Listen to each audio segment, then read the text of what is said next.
here, double rooks on the c file. He's also got queen f6 check whenever he wants. He's done it. Just double rooks on the c file, play d6, and also he's got some threats on the 7th rank here. If he plays rook c7, he threatens queen f7. He's got the initiative. That g3 move is nice as well. Makes the king a bit more secure. But yeah, Magnus is up a full pawn here with the initiative. That c4 move was everything. Gadir played a5. Maybe he should have gone pawn hunting at that exact moment, but it's so easy to miss c4. Yeah, c4 was as you said, a game changer, and the transition has now been pretty clear that White has the best of it, and also the time is no longer Magnus down on time. They're getting closer to equal. Queen e6 doesn't work because you can play trade queens, play d7, just push that pawn down the board. Here he's going to do it anyways because he has a mating idea with rook. Rook b d8, rook c8. There's queen takes d7. So rook c8 it's not possible here, but Magnus can play queen d6 or maybe queen d6 here. Yeah. And keep that going. There's also queen c6.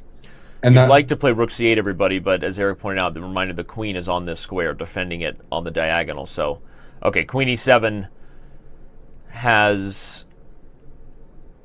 other intentions in mind. What's the plan here? Is he gonna back up the queen? But yeah, you can't go too far with the queen. If you go to c5, then the d7 pawn falls.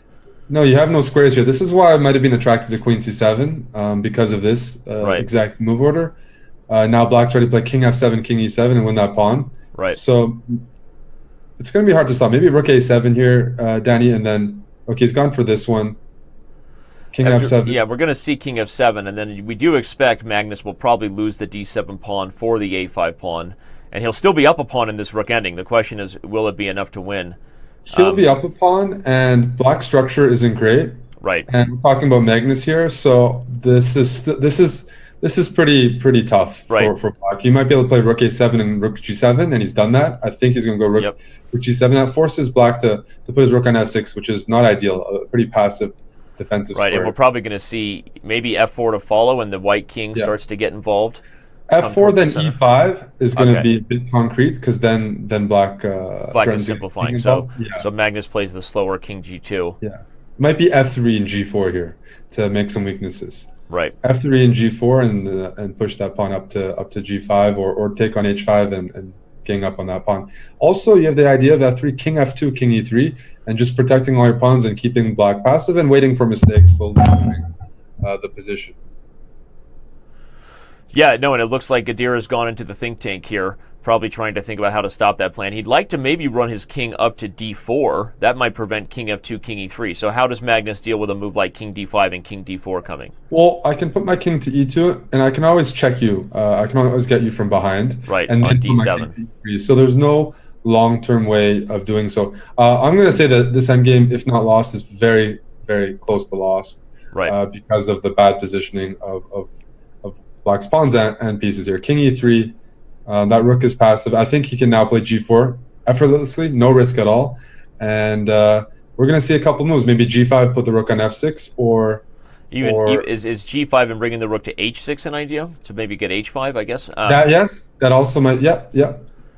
It just there's nothing you can do as black. This is like the Magnus is enjoying everything. End games without risk. Right. He's also like these games are going long, so he's sort of not giving his opponent you sort of want to lose this game as black when you're Guseinov and get a chance with white, but you got to suffer the whole way through and lose time in this portion. And I think as I said, Magnus has done really well in bullet besides split. That's good in all three time controls, but that's something we've seen and not necessarily been surprised about. But after watching Magnus Carlsen win the first Speed Chess Championship last year, where he king f3, king g4, he can get his king involved here. Yeah, even this slow and patient idea, make a waiting move with the rook and the king's in opposition. Yeah. He's going to put the king to d5, I think. Rook h1 and then king d5. Move the rook one more time. Yep. But I thought he could have brought his king in another way, but this way still works. This is nice. King d5. And now his king on f5. Rook f1 check. You're just going to give up the h pawn for the d pawn. Yep. But the black's king is going to be offside. Now rook. Oh, this is nice, Danny. Doesn't even need to, right? He'll use the h pawn old school decoy method, and this This is nice. This is. I mean, we're just watching. We're just watching Magnus and his Perfect element technique, right? Mm-hmm. Perfect rook endgame technique, and he goes on to win. Beautiful. Again, we got a whole lot of people